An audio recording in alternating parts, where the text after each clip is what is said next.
Alright, how's it going? Welcome back to another video here in the series on mechanics and relativity.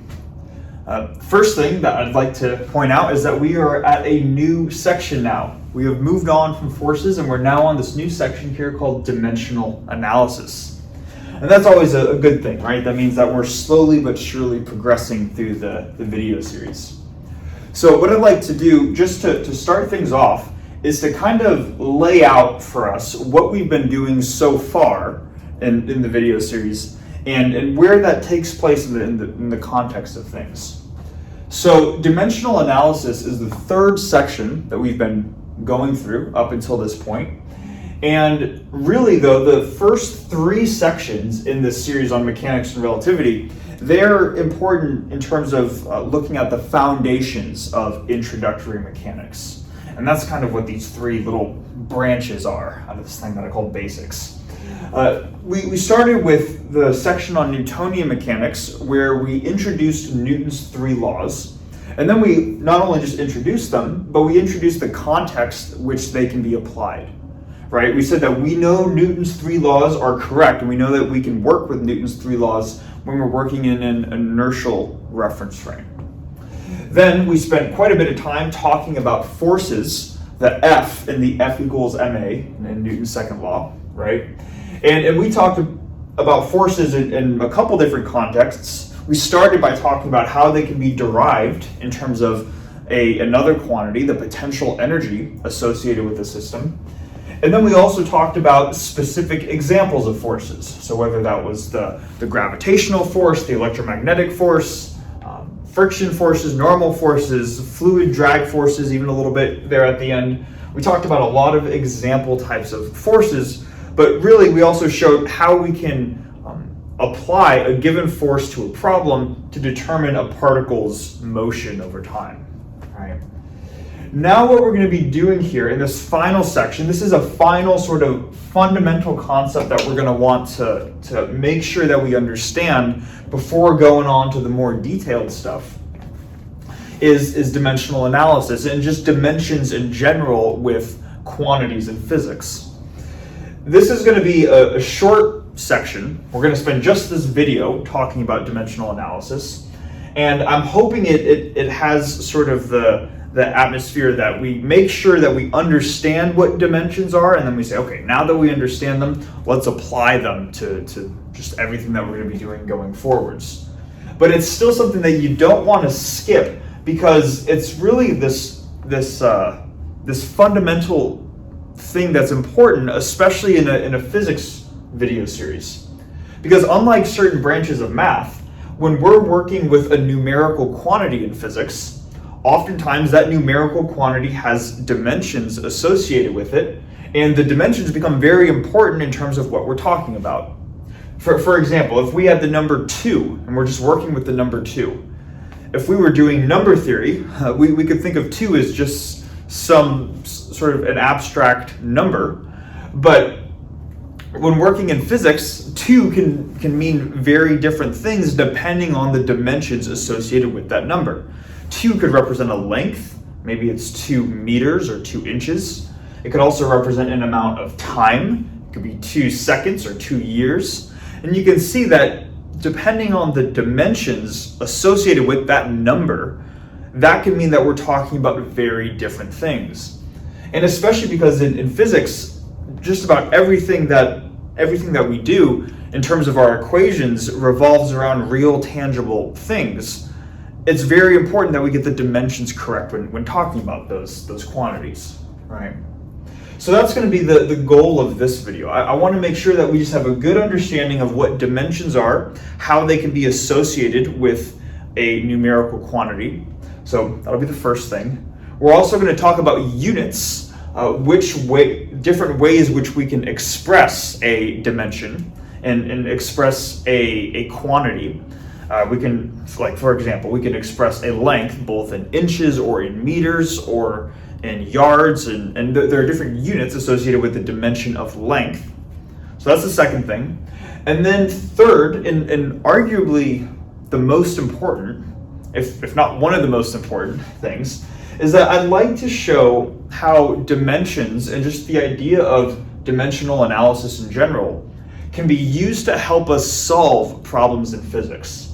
Because I think too often when we think about dimensions and dimensional analysis, it can feel like this chore that we have to do every time we work through a physics problem. You have to make sure the dimensions check out and have to make sure everything matches up. And that's one attitude to have, but given that we have to work with dimensions regardless, I don't think that treating it as this thing that you have to sort of carry along with you reluctantly, I don't feel like that's a good mentality to have. And what I'd like to show instead is that dimensions can actually be really useful. And I'd like to think of them kind of as tools in our toolbox that we can use to help us solve problems. Maybe we don't know the form of a given equation, but we could say, well, I know it needs to have this form based off of the dimensions, and we can use it to our benefit rather than just being forced to use them. Okay. So, anyways, hopefully all of that makes sense. What I'm going to do to start this off is I'm just going to, I guess, erase this little tree branch looking thing, and then we're going to write out a couple of different fundamental quantities that are going to show up in introductory mechanics, and we're going to talk about the dimensions associated with those quantities.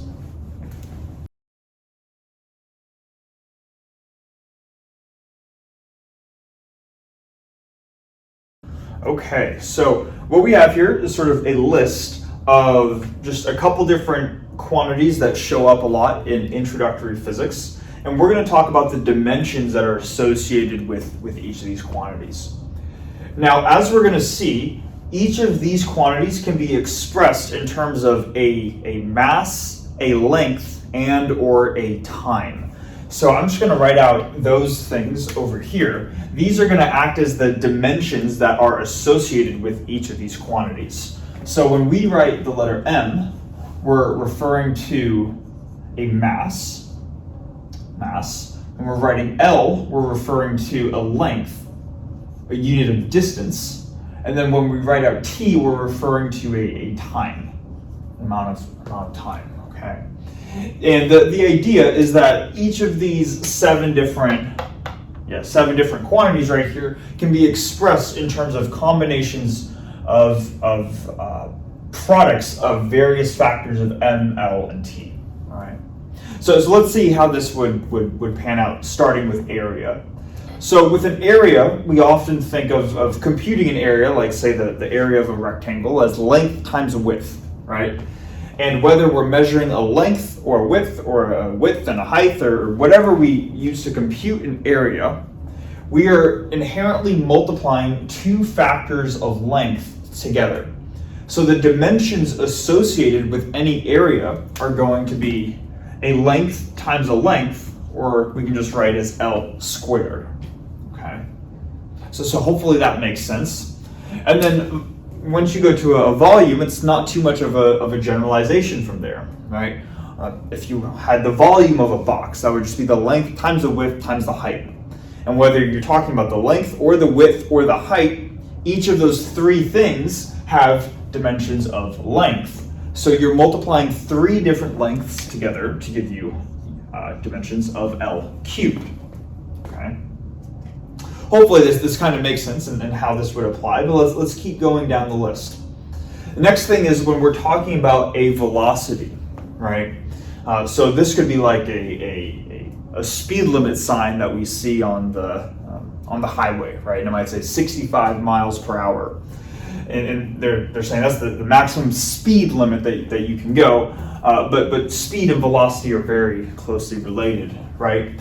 So when we see 65 miles per hour, at least in the US, miles is a unit of distance, so it has dimensions of length associated with it. So we would say that this is length, but it's not just a length, right? Because the velocity would describe a mile per hour. So you're taking a length divided by an amount of time. So we could write L over T, but I think to make it look a little bit cleaner, we'll just write L times T inverse. And by writing it this way, this this way, everything is in terms of products of factors of m times factors of L times factors of t. Okay. Hopefully that makes sense, a length per time. The acceleration, of course, we know to just be the time derivative of the velocity. So it's a velocity per time. So we would have L per t. So in other words, this would be a length divided by a time squared, or L times t to the minus 2, like that. The next one we have is the density of something. And typically you can calculate a density by saying what is the total mass within a given volume, right? If you want an averaged density over some region, or if your density is uniform.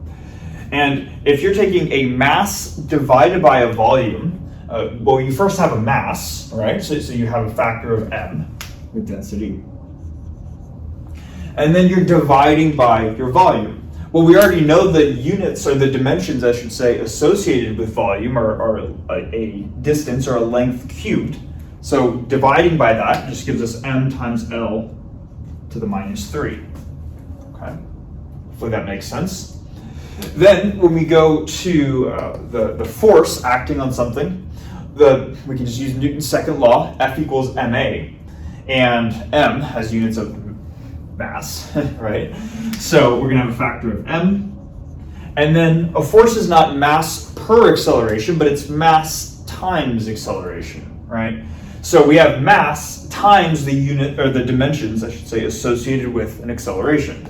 So the dimensions associated with a force are going to be m times L times t to the minus 2, like this. And then finally here we have energy. What are the dimensions associated with energy?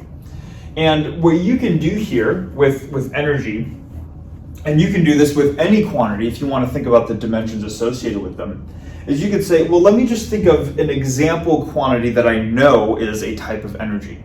For example, let's say I want to think of the kinetic energy of something. We know that the kinetic energy is 1/2 mv squared, right? Well, this quantity, it's a kinetic energy. It must have dimensions of energy. So what we can do then is we can just say, all right, well, what are the dimensions of this? And that has to have dimensions of energy, because we know it has dimensions of energy, right? It might seem obvious, but I want to make sure that we're stating this, because this is an important thing, right? Where we can look at specific quantities and find the dimensions associated with the general quantity based off of this specific instance, right? So we can just look at the kinetic energy and say, okay, what are the dimensions associated with 1/2 mv squared? So starting with 1/2 is actually just a number. It does not have dimensions associated with this number. It turns out that in physics, quantities themselves have dimensions, but you can still have things which are dimensionless. And we're going to talk about later when we are almost guaranteeing that we're going to have dimensionless quantities. But that's something to keep in mind, that even though we're working with dimensions in physics, not everything needs to have dimensions. So 1/2 is a number. It actually does not have any dimensions associated with it. Then we have a factor of m, the mass of a particle. That's going to give us a factor of m right here. So we have m. And then we have v squared, where v is the velocity squared. So we just take the dimensions of our velocity and then we square them, right? So rather than taking m times L times t inverse, we're going to take m times L squared times t to the minus 2. And these would be the dimensions associated with energy. Okay. So that's just kind of going through this list, and you could do this in principle for any quantity that you want, but hopefully this makes sense. Okay. Now, a few things that I want to mention and make sure that we're clear on before we continue and we start to look at dimensions that show up in actual equations. The first thing is that each of these 7 different quantities right here could be expressed in terms of a mass, a length or a distance, and a time. These 3 fundamental type of dimensions right here. But these are definitely not the only dimensions that show up in physics. There are plenty of others. These are kind of the common three that show up a lot in introductory mechanics. Excuse me. But some other examples are the temperature of something. How hot is something? That cannot be fundamentally expressed in terms of a mass, a length, or a time. So a temperature would be a different example. Another one would be the electric charge of something, of a particle, right? And the electric charge starts to get more into an electromagnetism area of physics. But I'm just trying to make the point that these are three common ones, but this is not an exhaustive list by any means. And there are certain quantities that simply cannot be expressed in terms of masses, lengths, and times. Okay? So that's the first thing, and hopefully that makes sense.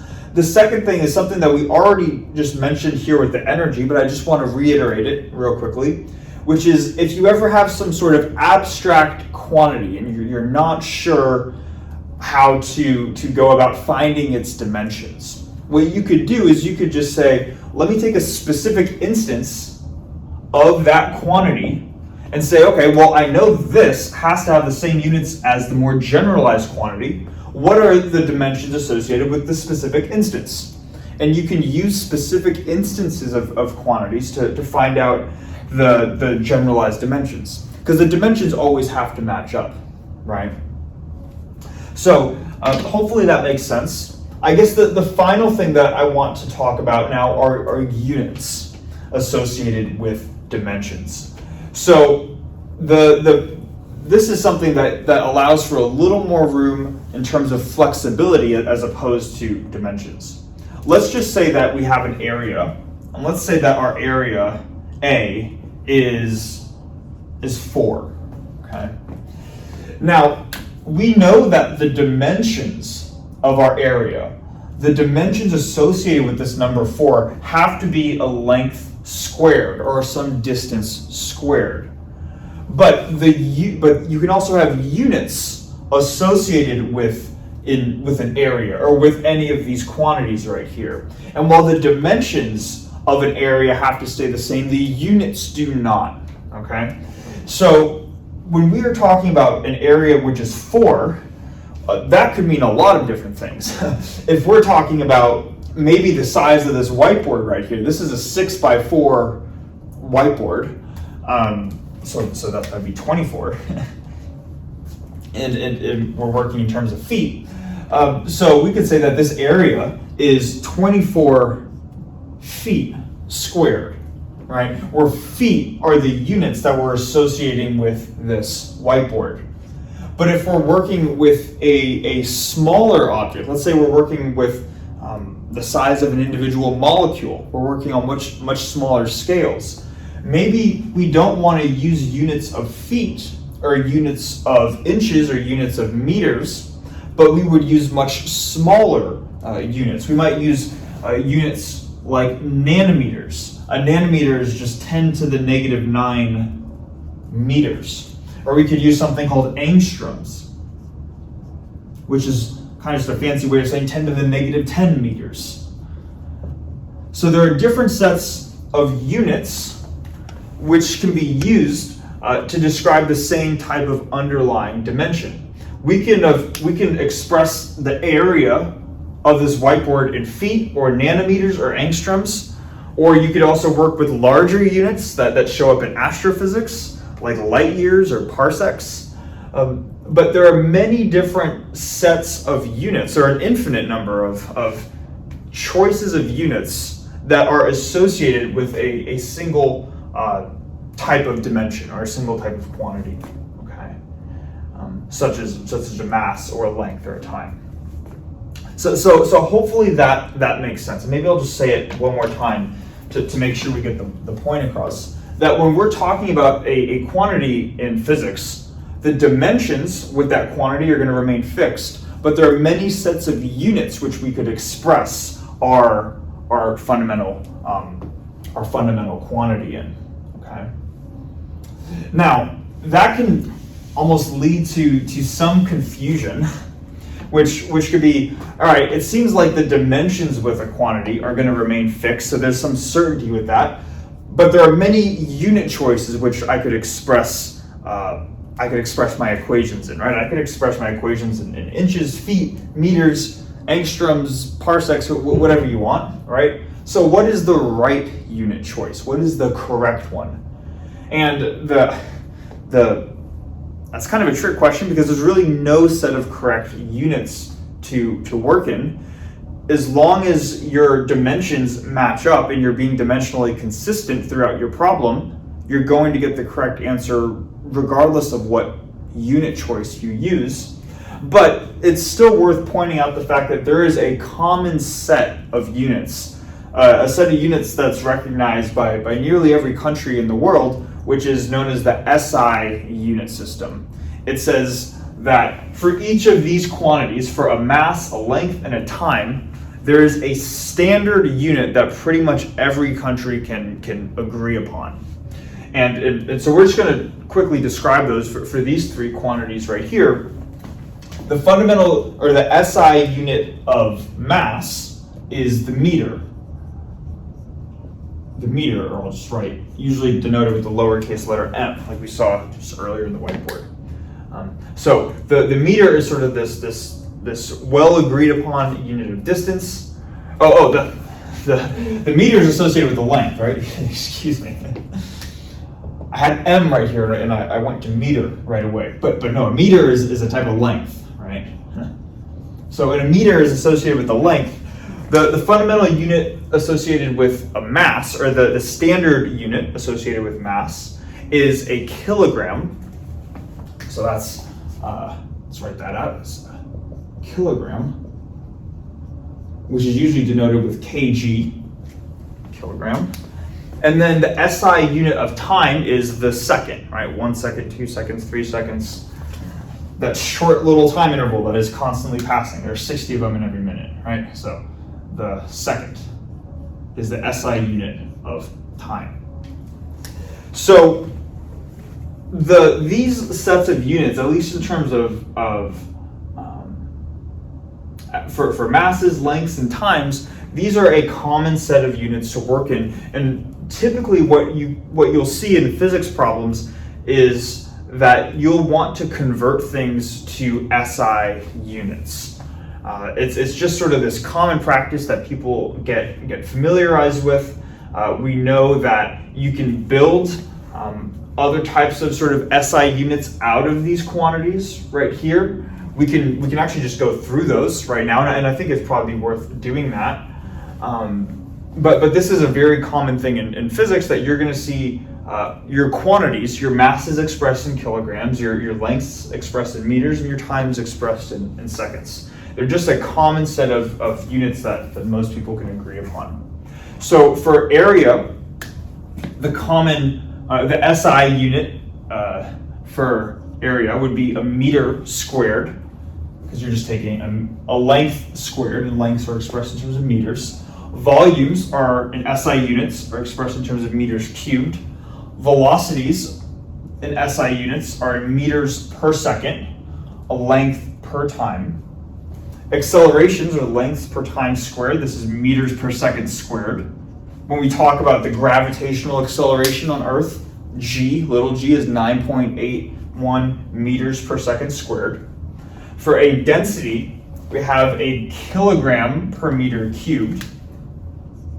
And hopefully we can kind of just see how this gets applied, right? We're just applying these units to these quantities. But really the reason why I wanted to write out these units has to do with these two down here. It turns out there are some other types of commonly expressed units that can be composed from the SI unit system. Force is going to be one of them. So the SI unit of force is a unit of mass, so we have a kilogram. Then we have a length, which is a meter, so a kilogram times a meter, and then divided by 2 units of time, so a kilogram times a meter per second squared. It turns out that when working with a kilogram meter per second squared, this is equivalent to something which is called a Newton. So, what's a Newton, right? So this was named after Isaac Newton, and basically, rather than having to write out, and you're going to see this a lot in physics, rather than having to write out every time you have a force, instead of writing a kilogram meter per second squared, you just write out the uppercase letter N. That would say that if your force is 5, you would just say 5 newtons as opposed to 5 kilogram times meter per second squared. So a Newton is an SI unit, but we see that this SI unit is composed in terms of some of these more fundamental SI units. It's composed in terms of the kilogram, the meter, and the second. Just to go through one more example with energy, because we're going to introduce one more SI unit in addition to the Newton, is the SI unit associated with energy. So we have a factor of mass, which is a kilogram, times 2 factors of length. So this is a meter squared divided by seconds squared right here. And this is known as the joule, Joule, or sometimes just abbreviated with J for short. So in physics problems, a lot of times when talking about the energy associated with a particle, is we would say that it is 5 joules. Joules is the SI unit, but that unit is fundamentally composed in terms of kilograms, meters, and seconds. Okay. So hopefully we can see that by having, and this is why it's very useful to work in SI units, because by working in terms of SI units, you can build combinations of these, right, to produce more SI units. So the Newton is a unit of force that virtually every country agrees upon, and so is the joule when talking about energy. And then, so you can see that as soon as you were to deviate from one of these units being the SI unit, or what I mean is, let's say that we express our masses in kilograms, our times in seconds, but our length in feet all of a sudden, or feet is a common US unit. Now all of a sudden, our forces, the units with force, well, we'd have to change meters to feet, and now we're no longer working with newtons. And same thing with energy. We'd have to change our meters squared to feet squared. Now we're no longer working with joules. So there's this structure that is well agreed upon, and a lot of other quantities build off of the fundamental structure of SI units, and that's why we like to use SI units, because they build upon quantities, these other quantities right here, and these quantities get used all the time in physics as well. Okay.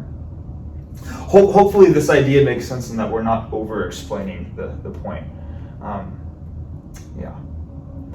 So, assuming all this makes sense, what we're going to do now is we're going to say, all right, we have a basic idea of the dimensions associated with these different quantities, and that we talked about units a bit as well.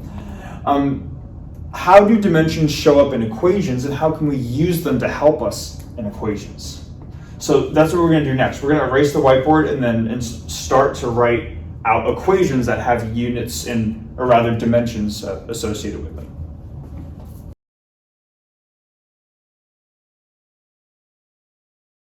Okay, so that's enough about introducing dimensions and units, right? What we want to do now is we'd like to start looking at how dimensions can be helpful in actually solving equations. And what we have here on the board might look a little bit confusing at first, but really all we have here is just A plus B equals C times D. This is just standard multiplication right here. Now the natural question is, well, what are all these brackets, right? And brackets are a common notation that get used when talking about the dimensions associated with a quantity. So for example, what we're saying here is that the actual quantity in the equation is A. Whatever we write here within brackets are the dimensions associated with the quantity A. Same thing here with B, C, and D. And what we're going to do is we're just going to suppose that some of these values, some of these quantities here excuse me, have specific dimensions associated with them, and then we can use that knowledge to fill in the remaining dimensions of the equation. So let's see how this works. Let's suppose for a second that A has dimensions of a length per time. Okay. And then let's suppose that C is a quantity that has dimensions of just length. Can we determine the corresponding dimensions associated with B and D from this information alone? And the answer is yes. And this is going to bring up a couple of interesting points, and we can start to make some connections here.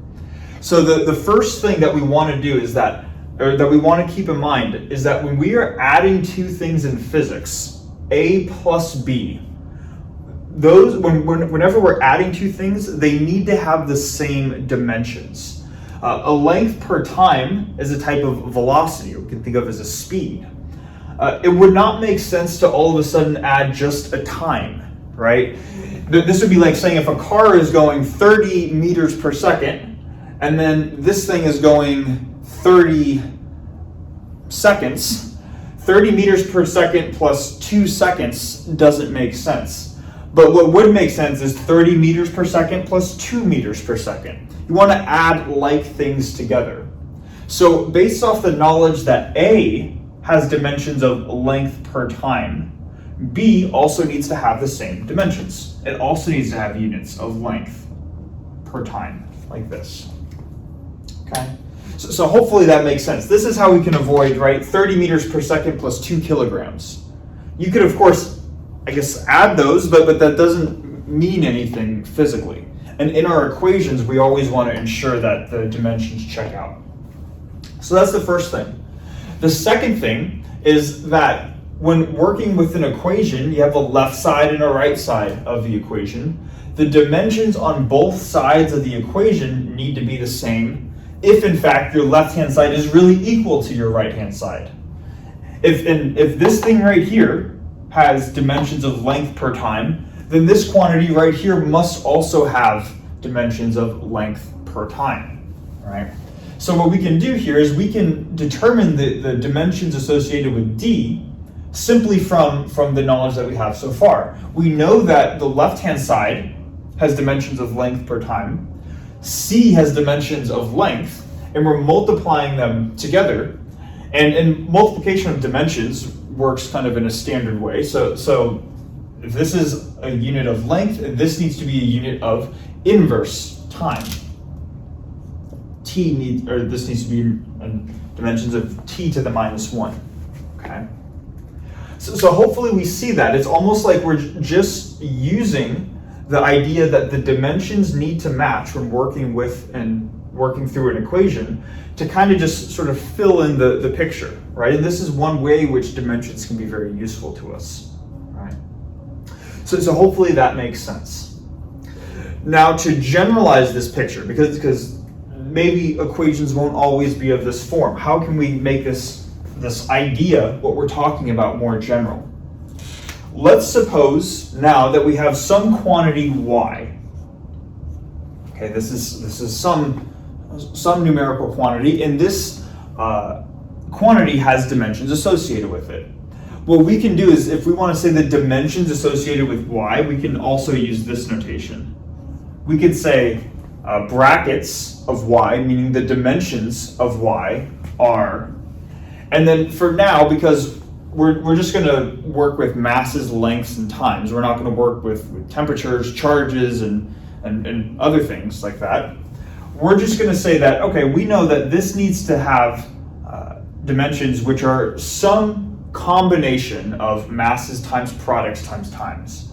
So we have factors of masses, we have lengths, we have times, but we can see here that a lot of times there are exponents on these dimensions, right? So we're just going to say this is m to some power alpha, a length to some power beta, and a time to some power gamma right here. So in general, this is how we can express the dimensions of any quantity assuming that that quantity can be expressed in terms of masses, lengths, and times. Okay? Now, let's suppose, for instance, that we know our quantity y, we know what it is, and we know the dimensions associated with it, but maybe we want to see how y, our starting quantity, depends on some other types of quantities. Maybe we have something along the lines where our quantity y right here, quantity y, can be decomposed as a product of three different things. And I just say three arbitrarily. It could be a product of any number of things, but we'll just say three. Maybe y can be decomposed in terms of x1, x2, and x3, where these are three other quantities. Now, these are three other quantities, and each of these quantities might have dimensions as well. So what I'm going to do right now, and I'm just going to fast forward through it because I think it might take a little bit of time, I'm just going to write out the dimensions associated with x1, x2, and x3. Keep in mind, right now all of this is very general. We're just saying that y can be expressed in some number of masses times lengths times times. We'll be doing the same thing with x1, x2, and x3. I'm going to write it out and then we'll continue from there.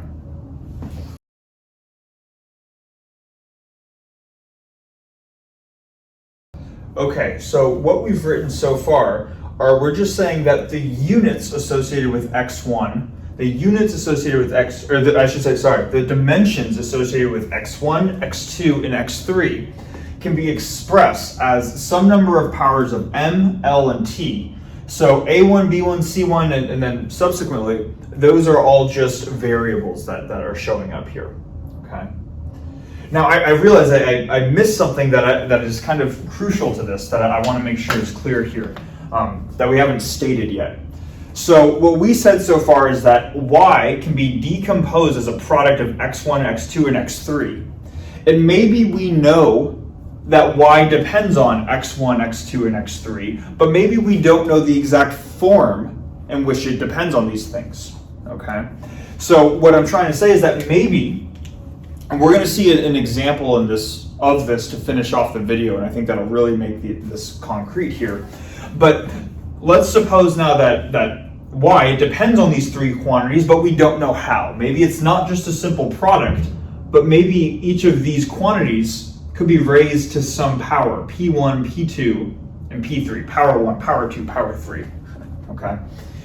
But what we don't know is we don't know what the exact relationship is between our starting quantity and these subsequent quantities. We know what y is, we know what x1, x2, and x3 are by themselves, but we don't know what these various powers are. So how can we end up obtaining those to get something useful? So what we can do is we can use dimensional analysis to determine what these various powers are. Let's see how we would do it. So we would start with our equation right here. Maybe I'll just even write it one more time right here. So we know that y is related to x1, x2, x3 in terms of some powers, p1, p2, p3, and those are the things we want to determine that we're not sure of. What we can do then is we can use dimensional analysis to say, all right, well, if this equation is true, then the dimensions of this equation must also be true. So the dimensions of y must equal the dimensions of x1 raised to the p1 power times the dimensions of x2 raised to the p2 power. Right? Hopefully you see where this is going. Times the dimensions of x3 raised to the p3 power.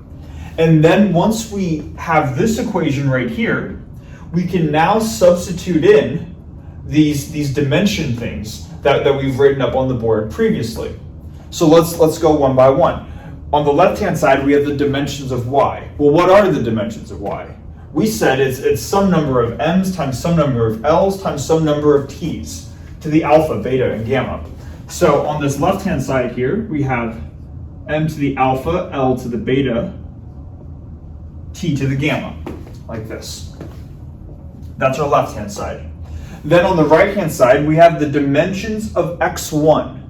Well, the dimensions of x1, they're also expressed in terms of some number of masses, lengths, and times. So let's write that out. The dimensions associated with just x1 by itself. Notice this isn't x1 raised to some power. This is just x1. Those dimensions are given by this general expression right here. By m to the a1, L to the b1, t to the c1, like this. This is the dimensions associated with x1, but x1 is raised to the p1 in the general case. We don't know the power, but it's raised to some power, so this whole thing is raised to the p1. I'm going to write out now the same thing with x2 and x3. We're going to have this long equation, and then we're going to proceed from there.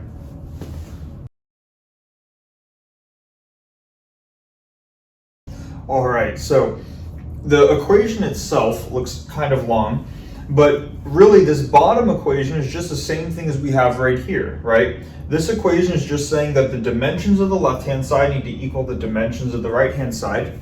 This is when we're writing out explicitly what those dimensions are in terms of masses, lengths, and times. Now, we want to keep in mind the big picture goal here is we want to determine how do x1, x2, and x3, or how can they be combined to give us y, our starting quantity, okay? So the p's, the powers, are what we are looking for. So then the question just becomes, how do we use this equation to determine them, right? And I guess I can erase this top line up here. Well, all we have to do at this point is just equate the masses from the left-hand side to the masses on the right-hand side, and same with the lengths, and same with the times. Let's do this starting with the masses or with the masses, I should say. So on the left-hand side, we have m raised to the power alpha. I know that if I have m raised to some power here, then the power that I'm raising it to on the left-hand side needs to equal the power that I'm raising this to on the right-hand side. So our starting equation up here now is we have alpha, the exponent for our masses on the left-hand side needs to equal the exponent for our masses on the right-hand side. Well, what is that, right? Well, we can just kind of go through this expression right here, and we see that we have m raised to the a1, but that's multiplied by p1, right? So some power, p1. So we have a m to the a1 p1 right here, we have m to the a2 p2 right here, and then m to the a3 p3 right here. So just from properties of exponents, we would get this equation right here. So m a1 p1 plus a2 p2 plus a3 p3, like this, right? Or I guess more concisely, it would be a sum going from I equals 1 to 3 ai pi, right? And then you could just do the same thing with your lengths and your times. This top equation was for your masses. For your lengths, we have, I guess, a summation going from I equals 1 to 3 of what would be b1 p1 plus b2 p2 plus b3 p3. So in general, the sum of bi pi. And then I guess finally for gamma, we would have a sum from 1 to 3 of ci pi, like this, okay? So we have these equations for alpha, beta, and gamma, 3 equations, each in terms of the p's, the powers. So you now have an equation, or you now have 3 equations with 3 unknowns, and then this is just a matter at this point of solving a system of equations to find your powers, which is what you're looking for, okay? So that's the technique that we can use in the general case, but I really think that this can feel very abstract if we don't go through an explicit example of why is this actually useful. So to finish off the video, we're going to erase this, go through an example of a pendulum and how we can use dimensional analysis to quickly help us find the period of that pendulum.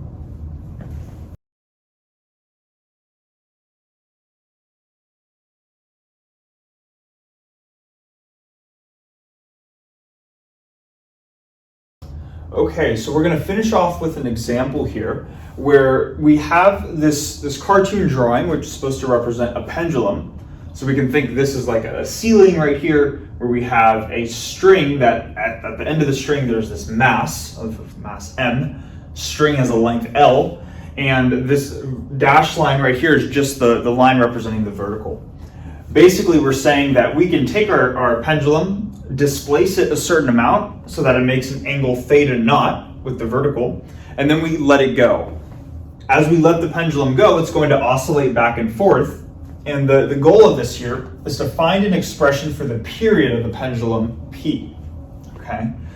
Now, the period of the pendulum, or the period of anything, is the amount it takes from when you start to have it displaced like this, the amount of time it takes for this object to move somewhere, so move to the other side, and then come back to its starting point, okay? So going from here and back is 1 period, 2 periods, 3 periods, and so on. We want to find that quantity in terms of the variables that are provided, okay? So from the previous whiteboard, this period quantity, uppercase P, this is like the quantity Y, our starting quantity, right? So we have this quantity, P, and we know that P has dimensions associated with it. It's the amount of time it takes for the pendulum to go from its starting position to displace a certain amount and then return back to its starting position. It's inherently an amount of time, so the period has dimensions of time, okay? Now, what we would like to do is we would like to see how the period relates to the other quantities provided. So how does it relate to this initial displacement angle, theta naught? How does it relate to the mass of the pendulum m? How does it relate to the pendulum's length L? And then there is one more piece that we need. In order for the pendulum to make this oscillating motion right here, it needs to be under the influence of gravity. So it is also going to depend on gravity, g. These are like the various x's from the previous whiteboard, x1, x2, and x3. They are going to be raised to some power, p naught, p1, p2, and p3. And our goal is to say, how does the period depend on each of these quantities? Hopefully there are a lot of p's here, right? But uppercase P is the period, these lowercase p's are the powers that these quantities are getting raised to, okay? Now, in order to do this, we would go through a similar process that we did in the previous whiteboard, but that's going to first require us to see the dimensions associated with each of these 4 quantities. I'm actually going to start with M, L, and G, and then we'll talk about theta naught after that. So the dimensions of M, the dimensions of the mass are just mass. so this has dimensions of M. The dimensions of the pendulum's length are just L. It's a unit it's a distance inherently. And then finally we have the dimensions associated with G. So again, G is the gravitational acceleration on Earth, and an acceleration is naturally a distance per time squared. So this is going to have dimensions of L per t squared, like this. Then finally here, we're going to have the dimensions of this initial displacement angle, which we're calling theta naught here. And angles are inherently dimensionless quantities. So it turns out that this is almost like a nun. Angles are just dimensionless quantities. We're going to explain why angles are dimensionless quantities at the end of this. But for now, we can just treat this as a dimensionless thing. To give reference to this too, if we remember from our expression for the kinetic energy, where we had 1/2 mv squared, when we were trying to find the dimensions associated with energy, we were looking at the dimensions of mass and velocity, but this 1/2 factor out front was just a dimensionless constant. So that is kind of the similar case with theta naught here. And it turns out that whenever you have dimensionless quantities, you can manipulate them however you want. It doesn't just need to be this quantity raised to some power. You can do anything to this dimensionless thing. And applying anything to a dimensionless thing, like taking the sine, taking an exponential, whatever you want to do, it will still give you a dimensionless thing as your output. So rather than saying that theta needs to be raised to some power, we can instead say that in front here, we just have some dependence on theta naught. So this is going to be some function of theta naught, which does not necessarily need to be a polynomial. Okay. So because this is a dimensionless quantity, we're able to replace this power dependence to just a general function like this. But we still want to see how the period depends on the mass, length, and the acceleration due to gravity. So just like we've done before, we have our starting equation. This is y in terms of the x variables. The next step, if you remember, is we just took this equation and we said, now let's just say that the dimensions of the left-hand side need to equal the dimensions of the right-hand side. So I'm not going to write out the dimensions of this function right here. We already just said that it's dimensionless. So we're going to move on to here, the dimensions of m to the p1 times the dimensions of l to the p2 times the dimensions of g to the p3, like this, right? And now we just start to write out what these are, because we know what the dimensions are for each of these quantities. Starting with p, the dimensions of p are just time, right? And maybe to be very, very explicit here, remember in the previous whiteboard we said that y was equal to m to the alpha, l to the beta, t to the gamma, right? That would be like saying we know that our period is m to the 0, l to the 0, t to the 1. Just another way of writing t, time, right? That's the dimensions of our left-hand side. This equals the right-hand side, and we're going to first look at the dimensions of m. That's just mass, so that's uppercase M, raised to the p1, right? Then we have the dimensions of L, that's just uppercase L, a length, raised to the p2. And then finally the dimensions of G, which is L times t to the minus 2, raised to the p3, like this. And from here, then it's just a matter of matching up m's and l's and t's. So maybe we can do that right here. Starting with the m equation, relating the masses on the left-hand side to the masses on the right-hand side. The exponent here is 0. So we have the 0 is equal to, the only mass that shows up is p1. So p1 is just equal to 0. Then with our L equation, we have 0 right here. Now let's see, where does L show up? So we have L is raised to the p2. And then we also have a factor of L to the p3 right here. So we have 0 equals p2 plus p3, like this. And then for time, the exponent on time for the left-hand side is 1. So now we finally get a non-zero left-hand side. And the only factor of time that shows up is right here. We have t to the minus 2, but times p3. So this is equal to negative 2 p3. So now we have a system of 3 equations and 3 unknowns, p1, p2, p3. p1 is already solved for us, which is 0. So that's easy. This bottom equation can be solved for p3. This equation just gives us that p3 is minus 1/2. Let's box that. And then from our knowledge of p3, we can get p2, right? If p3 is minus 1/2, that means that p2 needs to be 1/2. So we've now found, just through dimensional analysis, we found the dependence of the period p in terms of powers of the mass, length, and gravitational acceleration. Now let's fully write this out down here. The period of the pendulum p, lots of p's I realize, equals some function of our dimensionless constant, theta naught. And unfortunately, dimensional analysis is limited. We can't do anything more other than to say that this is just some function of theta naught. We have to leave it at this form based off of our knowledge of dimensional analysis. If we actually wanted to find out this dependence, we would have to go through solving differential equations, right? But We're saying that P is equal to F of theta naught. And then, remember, our goal was to find P1, P2, P3, and we did that. So let's just plug those in.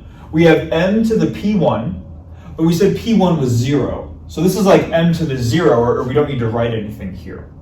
So we see that really the period turns out the period of this pendulum does not depend on the pendulum's mass.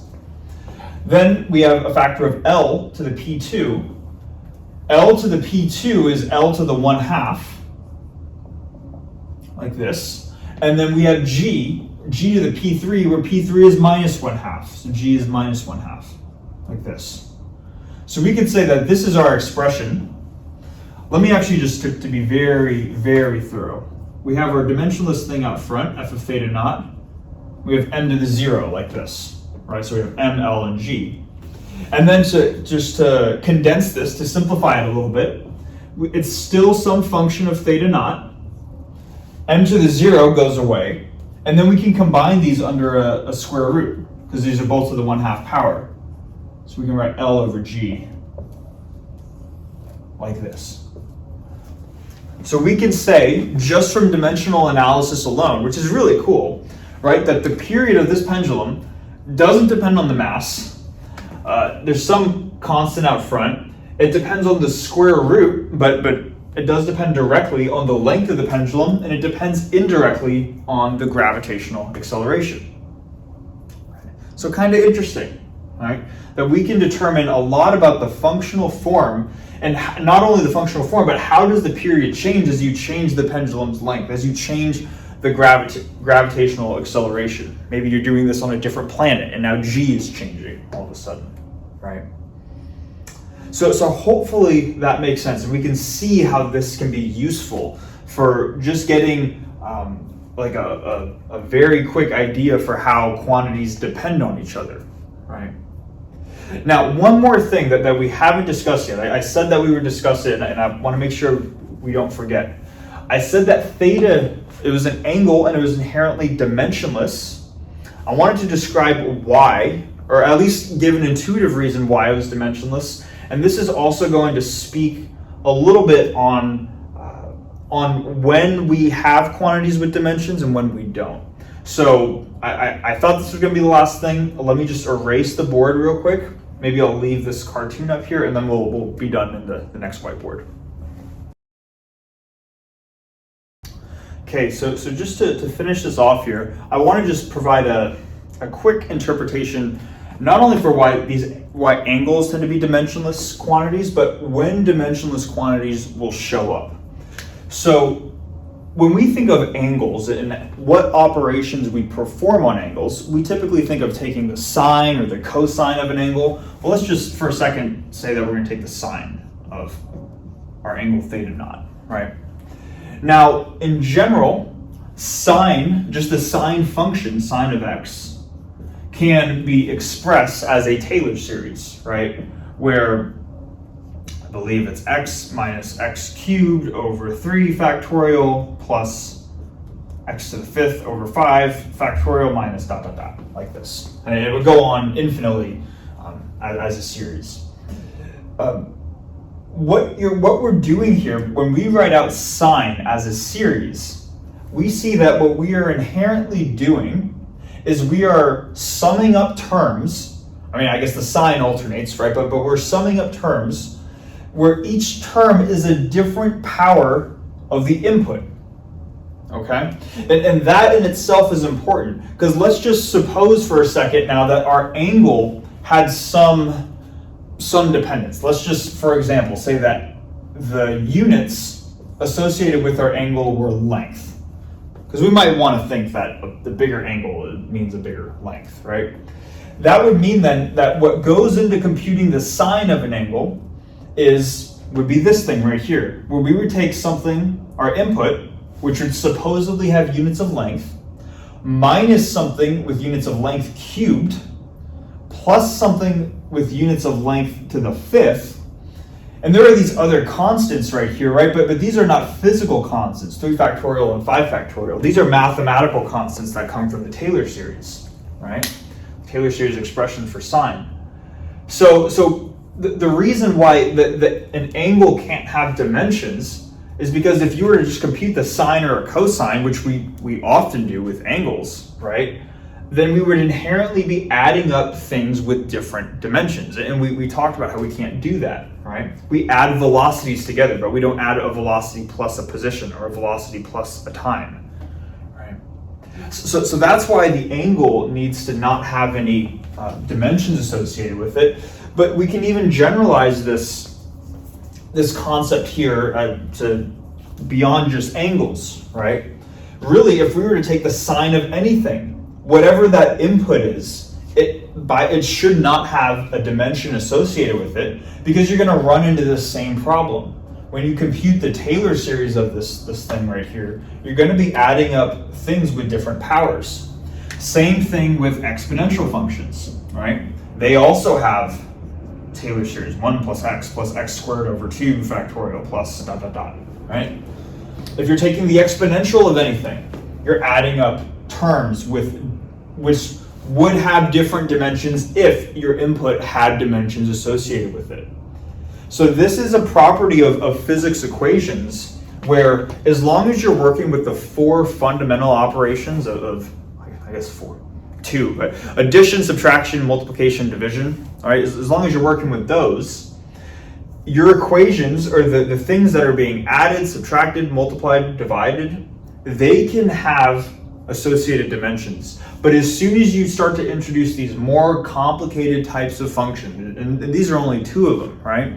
But as soon as you involve more complicated functions, usually the inputs to those functions should not have a dimension associated with them. Now, that might seem weird because a lot of physics involves solving differential equations. Exponential functions come up in differential equations all the time. Does that mean that our input to an exponential needs to be dimensionless? Kind of yes and no. The input x itself needs to be dimensionless, but x by itself could be composed of a couple of things which have dimensions, but their net effect is dimensionless. Here's what I mean. Let's say that we were to not think about this angle theta naught, but we were to introduce a new variable, d, the initial horizontal displacement from this line right here. D, the dimensions of D are also L, the same thing as L right here. They both have dimensions of L. So what you could do is you could come up with combinations of variables which have dimensions and produce resulting quantities which are dimensionless. So an example is L over D, this ratio. This ratio is related to this angle, right? Specifically through the tangent function. Tan of theta naught gives us, or wait, not tan, sine, right? Sine is, it's getting late, right? Sine is opposite over hypotenuse, right? So this relation right here is ultimately dimensionless. This could go into a sine function. This could go into an exponential function. So it's not that everything in here needs to be, it's not that you can't have things with dimensions, but just the overall net quantity in these more complicated functions needs to be dimensionless, okay? Hopefully that makes sense. But yeah, I realize it's probably a longer video than I anticipated, but yeah, thanks for watching, and in the next video we're going to finally start to get into some more detailed descriptions of physics. We're going to talk about central forces, so I'm looking forward to that, and yeah, thanks for watching, and I'll see you in the next one.